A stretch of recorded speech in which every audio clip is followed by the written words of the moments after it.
Supreme செய்திகளுக்காக இரா செல்வமணி. இன்றைய முதன்மை செய்திகள்.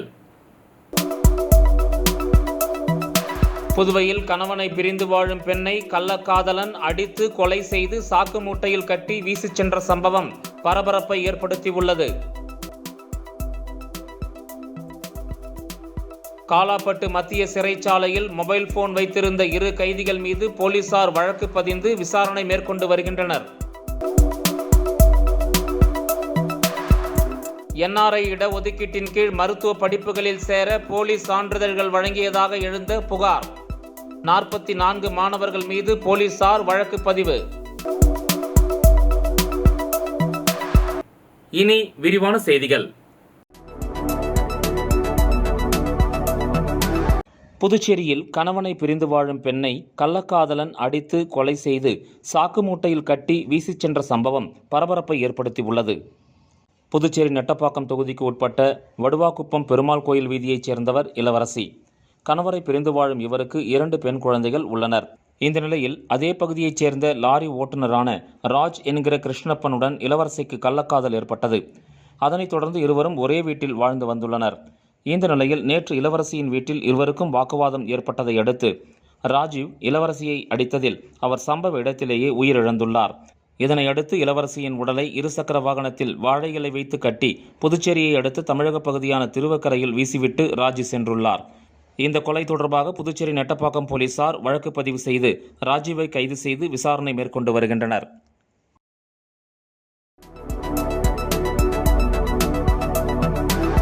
காலாப்பட்டு மத்திய சிறைச்சாலையில் மொபைல் போன் வைத்திருந்த 2 கைதிகள் மீது போலீசார் வழக்கு பதிந்து விசாரித்து வருகின்றனர்.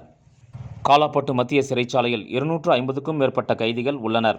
கடந்த 9ஆம் தேதி வார்டன் ஷாஜகான் விசாரணை கைதிகள் யார்டில் சோதனையில் ஈடுபட்டார். அப்போது வில்லியனூர் கஞ்சா வழக்கு கைதி மணிகண்டன் என்கிற மறுமணி அறையில் மொபைல் போன் சார்ஜர் மற்றும் சிம் கார்டு பறிமுதல் செய்யப்பட்டது. கடந்த 5ஆம் தேதி விசாரணை கைதிகள் 2வது யார்டில் நடந்த சோதனையில் அரியாங்குப்பம் போக்சோ வழக்கு கைதி ராஜி என்கிற ரமணா அறையில் mobile phone charger sim card இருந்தது.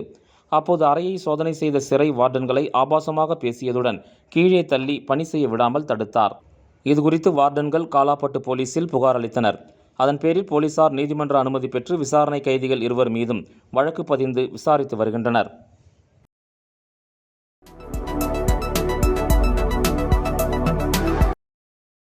புதுச்சேரியில் NRI இடஒதுக்கீட்டின் கீழ் மருத்துவ படிப்புகளில் சேர போலி சான்றிதழ்கள் வழங்கியதாக எழுந்த புகாரின் பேரில் 44 மாணவர்கள் மீது போலீசார் வழக்கு பதிந்துள்ளனர். புதுவையில் இளநிலை மருத்துவ படிப்புகளுக்கு சென்டாக் மூலம் NRI இடஒதுக்கீட்டில் 116 இடங்களுக்கு மாணவர்கள் சேர்க்கப்படுகின்றனர். இதற்காக 2 கட்டங்களாக நடைபெற்ற கலந்தாய்வுகளில் 37 மாணவர்கள் சேர்க்கப்பட்டனர். அப்போது NRI ஸ்பான்சர் ஒதுக்கீட்டில் போலி சான்றிதழ்களை வழங்கி பல மாணவர்கள் சேர்க்கப்பட்டதாக புகார்கள் எழுந்தன. மேலும் சேர்க்கப்பட்ட இடங்கள் போக மீதமுள்ள 79 இடங்களுக்கு 134 மாணவர்கள் விண்ணப்பித்திருந்தனர். அவர்களது சான்றிதழ்கள் சென்டாக் நிர்வாகத்தால் சரிபார்க்கப்பட்டது. அப்போது 44 பேரின் NRI ஸ்பான்சர் சான்றிதழ்கள் போலியானவை என தெரிய வந்தது. இதையடுத்து அந்த மாணவர்களின் சான்றிதழ்களை வெளிநாட்டு தூதரகங்களுக்கு அனுப்பி சென்டாக் நிர்வாகம் விசாரித்தது. இதில் அந்த சான்றிதழ்கள் போலியானவை என உறுதிப்படுத்தப்பட்டது. இது தொடர்பாக சென்டாக் ஒருங்கிணைப்பாளர் செரியல் ஆன் சார்பில் லாஸ்பேட்டை காவல் நிலையத்தில் புகார் அளிக்கப்பட்டது. போலி சான்றிதழ்களை வழங்கியதாக 44 மாணவர்கள் மீது போலி ஆவணங்கள் தயாரித்தல், போலி ஆவணங்களை உண்மை என சமர்ப்பித்தல் ஆகிய 2 பிரிவுகளின் கீழ் பிணையில் வெளிவர முடியாத வகையில் வழக்கு பதிவு செய்யப்பட்டுள்ளது. இதில் புதுதில்லி, மகாராஷ்டிரம், சத்தீஸ்கர், அந்தமான் நிக்கோபார் உள்பட பல்வேறு மாநிலங்களைச் சேர்ந்தவர்கள் உள்ளதாக கூறப்படுகிறது. அதன்படி சம்பந்தப்பட்ட மாணவர்கள் பெற்றோர்களிடம் விசாரணை நடத்தப்படும் என தெரிகிறது.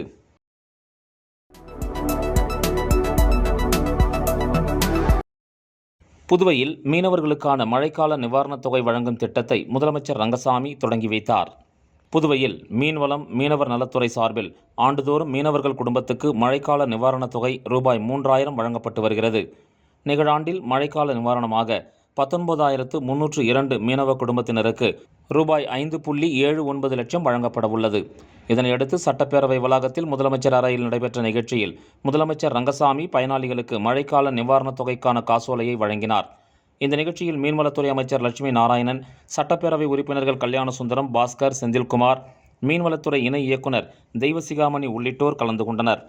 புதுச்சேரி பிராந்தியத்தில் 10,104 மீனவ குடும்பங்களுக்கும், காரைக்காலில் 3,751 மீனவ குடும்பங்களுக்கும், மாஹேவில் 527 மீனவ குடும்பங்களுக்கும், ஏனாமில் 4,920 மீனவ குடும்பங்களுக்கும் அவரவர் வங்கிக் கணக்கில் நிவாரணத் தொகை செலுத்தப்படும் என அதிகாரிகள் தெரிவித்தனர்.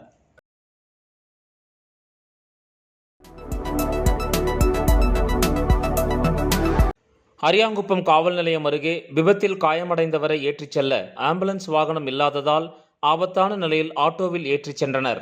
புதுச்சேரி அரியாங்குப்பம் கிழக்கு கடற்கரை சாலையில் அரியாங்குப்பம் காவல் நிலையம் அருகே சாலை நடுவே சென்று கொண்டிருந்த டிப்பர் லாரி ஒன்று நடுவழியில் திடீரென பிரேக் போட்டு வாகனத்தை நிறுத்தியுள்ளார்.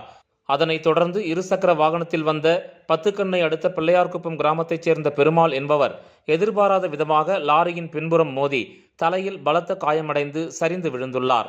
அருகில் இருந்தவர்கள் அவரை உடனடியாக மருத்துவமனைக்கு அழைத்துச் செல்ல அரியாங்குப்பம் மருத்துவமனைக்கு தகவல் தெரிவித்து ஆம்புலன்ஸ் வாகனத்தை அழைத்துள்ளனர்.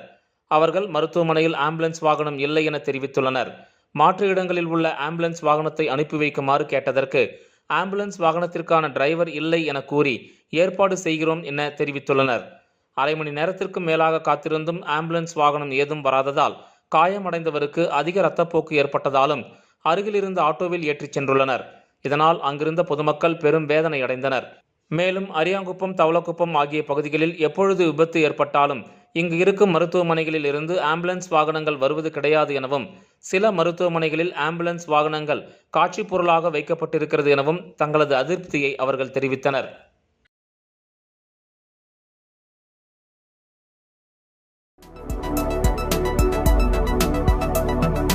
புதுவையில் மக்கள் நலத் திட்டங்களை முழுமையாக செயல்படுத்தாமல் முதலமைச்சர் ரங்கசாமி மக்களையும் எதிர்க்கட்சிகளையும் குழப்பி வருகிறார் என காங்கிரஸ் மாநில தலைவர் வைத்திலிங்கம் எம்பி குற்றஞ்சாட்டியுள்ளார். புதுச்சேரியில் காங்கிரஸ் அலுவலகத்தில் செய்தியாளர்களை சந்தித்த அவர், புதுவையில் மருத்துவ படிப்புகளில் NRI இடஒதுக்கீட்டு முறையில் ஆண்டுதோறும் முறைகேடாக மாணவர்கள் சேர்க்கை நடைபெறுகின்றன. தற்போது அது அதிக அளவில் நடைபெற்றுள்ளது. இதுகுறித்து விரிவான விசாரணை தேவை என கூறினார். புதுச்சேரியில் மதுக்கூடங்கள் பெருகியதால் பெண்கள் உள்ளிட்டோருக்கு பாதுகாப்பு இல்லாத நிலை உள்ளது. புதுச்சேரியில் மும்பையைச் சேர்ந்த சிறுமி கூட்டு பாலியல் பலாத்காரம் செய்யப்பட்ட வழக்கில் பாரபட்சமின்றி நடவடிக்கை எடுக்க வேண்டும்.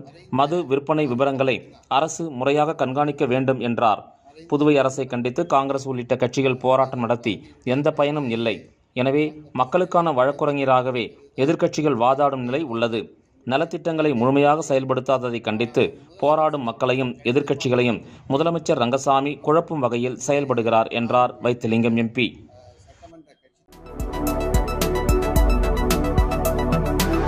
புதுச்சேரி காமராஜர் சாலையில் உள்ள ஆக்கிரமிப்புகளை அகற்றிய அதிகாரிகளுடன் வியாபாரிகள் வாக்குவாதத்தில் ஈடுபட்டதால் பரபரப்பு ஏற்பட்டது. புதுச்சேரி மாவட்ட ஆட்சியர் குலோத்துங்கன் உத்தரவின்படி கடந்த 4ஆம் தேதி முதல் புதுச்சேரி முழுவதும் சாலை ஆக்கிரமிப்புகள் அகற்றப்பட்டு வருகிறது. அதன் ஒரு பகுதியாக நேற்று காமராஜர் சாலையில் பெரியார் சிலை முதல் ராஜீவ்காந்தி சதுக்கம் வரை ஆக்கிரமிப்புகள் அகற்றப்பட்டது. தாசில்தார் பிரதீப் முன்னிலையில் நகராட்சி ஆணையர்கள் கந்தசாமி, சுரேஷ்ராஜ், பொதுப்பணித்துறை அதிகாரிகள் போலீஸ் பாதுகாப்புடன் சாலையின் இருபுறமும் இருந்த கடைகள், பெயர் பலகை, விளம்பர போர்டுகள், சிமெண்ட் கட்டைகளை, பொக்லைன் இயந்திரங்களை கொண்டு அகற்றினர். இடித்து அகற்றப்பட்ட பொருட்களை நகராட்சி அதிகாரிகள் லாரியில் ஏற்றிச் சென்றனர். அப்போது வியாபாரிகள் சிலர் ஆக்கிரமிப்பு அகற்றத்திற்கு எதிர்ப்பு தெரிவித்து அதிகாரிகளிடம் வாக்குவாதத்தில் ஈடுபட்டதால் பரபரப்பு ஏற்பட்டது.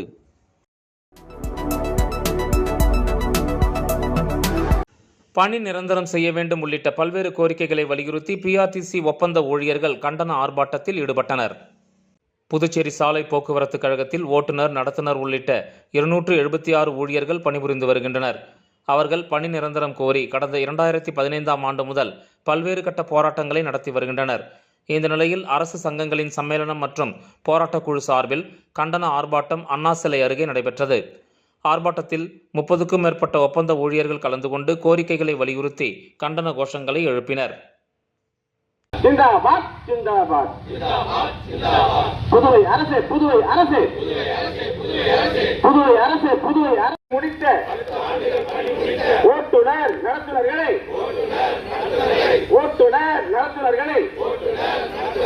15 ஆண்டுகளாக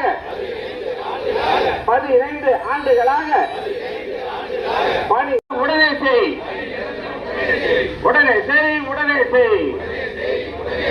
ஏமாற்றாதே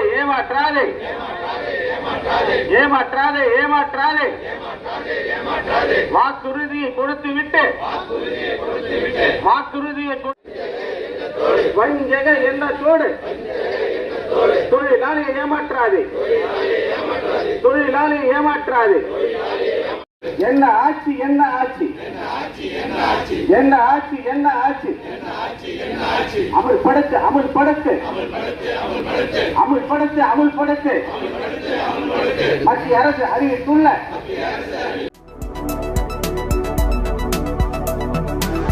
புதுச்சேரியில் கடந்த 70 ஆண்டுகளுக்கு மேலாக வசிக்கும் இருளர் மற்றும் பழங்குடி மக்களுக்கு இலவச மனைப்பட்டா வழங்கக் கோரி எலிகளை கையில் பிடித்துக் கொண்டு 100க்கும் மேற்பட்டோர் போராட்டத்தில் ஈடுபட்டனர். புதுச்சேரி ஏம்பலம் தொகுதிக்கு உட்பட்ட கோர்க்காடு ஏரிக்கரை பகுதியில் கடந்த 70 ஆண்டுகளுக்கு மேலாக 20க்கும் மேற்பட்ட இருளர் மற்றும் பழங்குடி மக்கள் வசித்து வருகின்றனர். இவர்கள் தங்களுக்கு இலவச மனைப்பட்டா வழங்க அரசை வலியுறுத்தி பல்வேறு கட்ட போராட்டங்களில் ஈடுபட்டு வருகின்றனர். ஆனால் அரசு இதுவரை எந்த நடவடிக்கையும் எடுக்காததை கண்டித்து பழங்குடியினர் விடுதலை இயக்கம் சார்பில் எலிகளை வைத்து கவனஈர்ப்பு ஆர்ப்பாட்டத்தில் ஈடுபட்டனர். பழங்குடியினர் விடுதலை இயக்கத்தின் புதுச்சேரி மாநில செயலாளர் ஏகாம்பரம் தலைமையில் நடைபெற்ற கவனஈர்ப்பு ஆர்ப்பாட்டத்தில் விடுதலை சிறுத்தைகள் கட்சியின் துணை பொதுச் செயலாளர் பாவாணன் உள்ளிட்ட 100க்கும் மேற்பட்டோர் கலந்து கொண்டு எலிகளை கையில் வைத்துக் கொண்டு அரசுக்கு எதிராக கண்டன முழக்கங்களை எழுப்பினர்.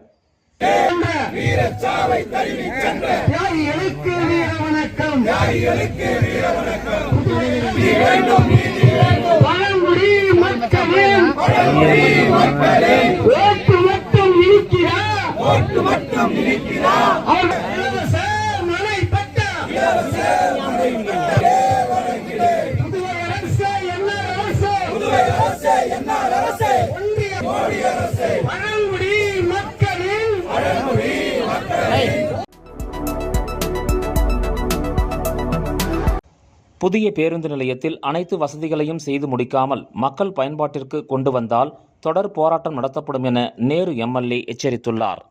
இது தொடர்பாக அவர் வெளியிட்டுள்ள அறிக்கையில், புதுச்சேரி புதிய பேருந்து நிலையம் விரிவாக்கம் பணி ஸ்மார்ட் சிட்டி திட்டத்தின் மூலமாக ரூபாய் 29 கோடியில் செலவில் நடந்து வருகிறது.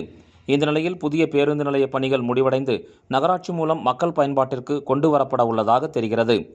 இதையடுத்து அப்பகுதியில் ஆய்வு செய்தபோது கழிவறைகளுக்கான பாதாள சாக்கடை இணைப்பு, வணிக கடைகள், அலுவலகங்களுக்கு குடிநீர் இணைப்பு, மழைநீர் சேகரிப்பு கட்டமைப்பு, பொதுமக்கள் அமர்வதற்கும் ஓய்வெடுப்பதற்கும் அறைகள் போன்ற அடிப்படை கட்டமைப்புகள் ஏற்படுத்தப்படவில்லை. புதுச்சேரி புதிய பேருந்து நிலையத்தில் அனைத்து வசதிகளையும் ஏற்படுத்தி மக்கள் பயன்பாட்டிற்கு கொண்டு வர வேண்டும். இல்லையெனில் பேருந்து நிலைய கட்டுமான பணியின் குறைகளையும் இதற்கு செலவழித்த பணத்தில் நடந்த ஊழல் முறைகேடுகளை வெளிப்படுத்தும் விதமாக தொடர் போராட்டம் நடத்தப்படும் என அவர் தெரிவித்துள்ளார்.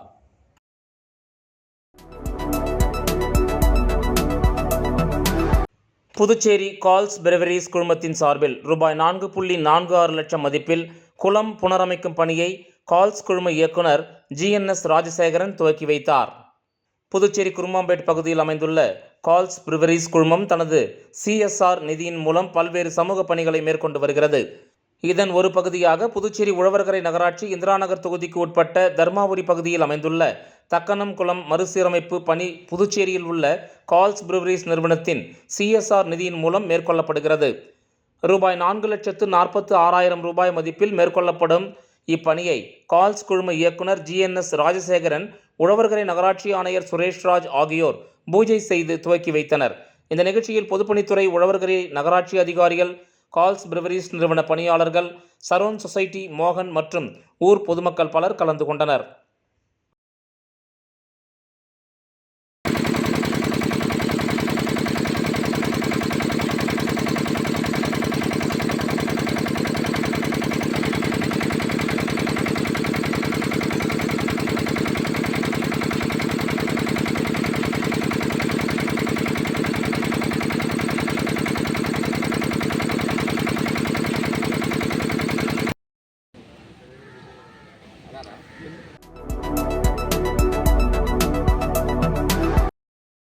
புதுச்சேரி மாவட்ட ஆட்சியர் உத்தரவின் பேரில் புதுச்சேரி கடலூர் சாலை பெரியார்குப்பம் பகுதியில் சாலையோர ஆக்கிரமிப்புகளை அதிகாரிகள் அகற்றினர். புதுச்சேரி மாவட்ட ஆட்சியர் குலோத்துங்கன் உத்தரவின் பேரில் கடந்த 4ஆம் தேதி முதல் புதுவை முழுவதும் சாலையோர ஆக்கிரமிப்பு பணிகள் அகற்றப்பட்டு வருகின்றன.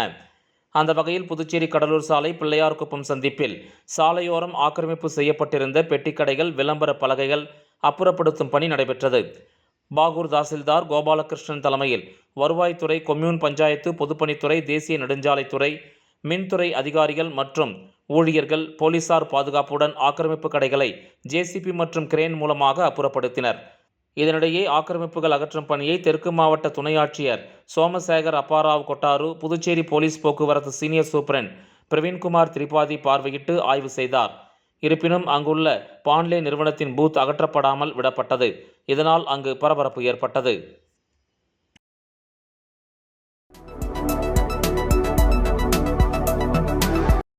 புதுச்சேரியில் 2வது நாளாக போராட்டம் நடத்தி வரும் பணி நீக்கம் செய்யப்பட்ட ஊழியர்களுக்கு முதலமைச்சர் அறிவித்தபடி உடனடியாக பணி வழங்க வேண்டுமென அதிமுக சார்பில் துணைநிலை ஆளுநரை சந்தித்து மனு அளிக்கப்பட்டது. புதுச்சேரி பொதுப்பணித்துறையில் கடந்த 2015-2016 ஆண்டு பணி அமர்த்தப்பட்ட 2632 ஊழியர்களை தேர்தல் ஆணையம் பணி நீக்கம் செய்தது. இதனைத் தொடர்ந்து மீண்டும் பணி வழங்க வேண்டும் என வலியுறுத்தி கடந்த 8 ஆண்டுகளாக ஊழியர்கள் போராட்டம் நடத்தி வந்த நிலையில் கடந்த சட்டமன்ற கூட்டத்தொடரில் அவர்களுக்கு மீண்டும் பணி வழங்கப்படும் என முதலமைச்சர் ரங்கசாமி அறிவித்தார். ஆனால் இதுவரை அவர்களுக்கு பணி வழங்கவில்லை. இந்த நிலையில் பணி நீக்கம் செய்யப்பட்ட ஊழியர்கள் நேற்று முதல் தொடர் போராட்டத்தில் ஈடுபட்டு வருகின்றனர். இவர்களின் போராட்டத்திற்கு ஆதரவு தெரிவிக்கும் வகையில் அதிமுக மாநில செயலாளர் அன்பழகன் இன்று பணி நீக்கம் செய்யப்பட்ட பொதுப்பணித்துறை ஊழியர்களுடன் சென்று துணைநிலை ஆளுநர் கைலாஷ்நாதனை சந்தித்து மனு அளித்தனர். பின்னர் செய்தியாளர்களை சந்தித்த அவர் பணி நீக்கம் செய்யப்பட்ட ஊழியர்களுக்கு மீண்டும் பணி வழங்க வேண்டும் என்றும் அவர்களின் போராட்டத்திற்கு அதிமுக என்றும் துணை நிற்கும் என்று கூறினார். இல்லை, இவங்களுக்கும் கொடுக்கணும். அது ஏதாவது உப்புக்கு சப்பு இல்லாத இந்த நீதிமன்றத்தினுடைய தீர்ப்பை ஏதாவது ஒன்று சொல்லி இவங்களை இங்கே இருக்கக்கூடிய தலைமைச் செயலர் மற்றும் அதிகாரிகள் வேண்டுமென்றே இவங்களை பழிவாங்கக்கூடிய செயலில் ஈடுபட்டிருக்காங்க. அந்த பிரச்சனையை மாண்பு முதலமைச்சர் அவர்கள் தீர்த்து அவங்களுக்கு ஒரு தாயுள்ளத்தோடு அவங்களுக்கு வேலை கொடுக்கணும்னு கேட்டுருக்காங்க. நிச்சயமா அவங்களுக்கு பணி வழங்கும் வரை இந்த போராட்டம் தொடரும். இந்த போராட்டத்தில் ஈடுபட்டு இருக்கக்கூடிய சுமார் 2000க்கும் மேற்பட்ட ஊழியர்களுக்கு அனைத்து இந்திய அண்ணா திராவிட முன்னேற்ற கழகம் என்றைக்கும் துணை நிற்கும். இல்லை, போராட்டம் என்பது தொடரும். அதே நேரத்தில் நாங்கள் துணைநிலை ஆளுநரை பார்த்துருக்கிறோம். இப்போ மாண்பு முதலமைச்சரை சந்திப்போம். இப்போ நாங்கள் கடிதம் கொடுத்துறோம். அதன் பேரில் ஒரு நடவடிக்கை எடுப்பாங்கன்ற நம்பிக்கை எங்களுக்கு இருக்குது.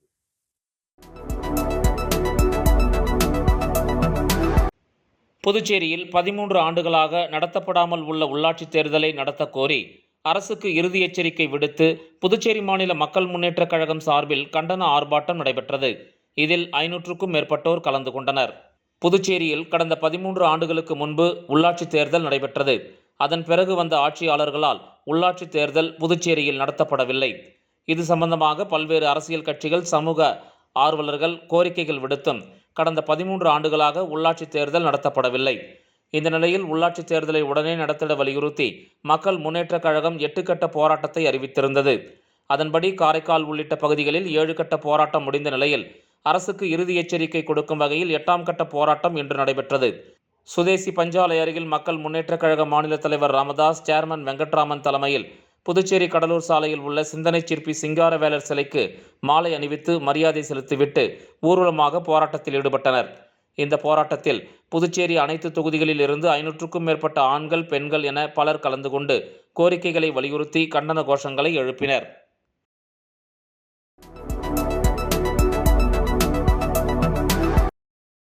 புதுச்சேரியில் குடிமைப்பணி அதிகாரிகள் 6 பேருக்கு பதவி உயர்வு வழங்கப்பட்டுள்ளது. இதுகுறித்து துணைநிலை ஆளுநரின் உத்தரவுப்படி சார்பு செயலர் ஜெய்சங்கர் அனுப்பிய சுற்றறிக்கையில் அச்சு எழுது பொருட்கள் பிரிவின் சார்பு செயலராக உள்ள சுதாகர், தகவல் தொழில்நுட்ப இயக்குனர் சிவராஜ் மீனா, தொழில்நுட்பம் உயர்கல்வித்துறை இயக்குனர் அமன் சர்மா, புதுச்சேரி துணை முதன்மை தேர்தல் அதிகாரி ஆதர்ஷ் ஆகியோருக்கு கடந்த ஜூலை மாதம் முதல் சார்பு செயலர் நிலையிலிருந்து துணை செயலராக பதவி உயர்வு வழங்கப்பட்டுள்ளது. தொழில் வணிகத்துறை இயக்குனர் ருத்ரகவுடா, போக்குவரத்து ஆணையர் சிவக்குமார் ஆகியோருக்கு கடந்த ஜனவரி முதல் கூடுதல் செயலராக பதவி உயர்வு அளிக்கப்பட்டுள்ளது என அதில் குறிப்பிடப்பட்டுள்ளது. மீண்டும் முதன்மைச் செய்திகள். புதுவையில் கணவனை பிரிந்து வாழும் பெண்ணை கள்ளக்காதலன் அடித்து கொலை செய்து சாக்கு மூட்டையில் கட்டி வீசிச் சென்ற சம்பவம் பரபரப்பை ஏற்படுத்தியுள்ளது. காலாப்பட்டு மத்திய சிறைச்சாலையில் மொபைல் போன் வைத்திருந்த 2 கைதிகள் மீது போலீசார் வழக்கு பதிந்து விசாரணை மேற்கொண்டு வருகின்றனர். என்ஆர்ஐ இடஒதுக்கீட்டின் கீழ் மருத்துவ படிப்புகளில் சேர போலி சான்றிதழ்கள் வழங்கியதாக எழுந்த புகார். 44 மாணவர்கள் மீது போலீசார் வழக்கு பதிவு. இந்த செய்தி அறிக்கை இத்துடன் நிறைவு பெறுகிறது. வணக்கம்.